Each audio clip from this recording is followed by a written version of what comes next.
एकादा कबहू खबर लेके आए तो हमारा सवरिया के।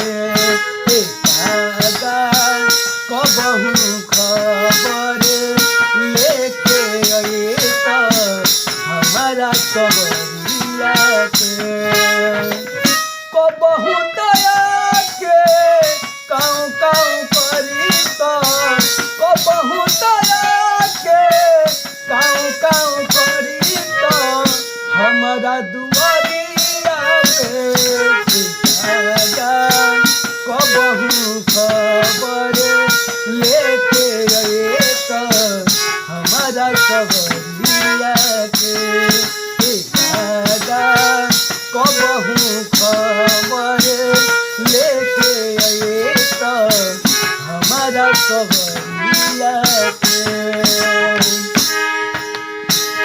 बीती गइल बा दिन कतना देखले अपना राजा के।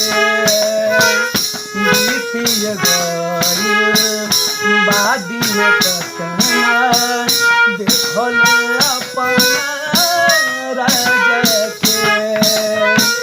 कतले कतल नाही कमलिया लागे काटतानी जैसे साजा के। नहीं पता उनकर कवन, नहीं पता उनकर कवन गईले कवन सहरिया के। कबहू खबर लेके आए तो हमारा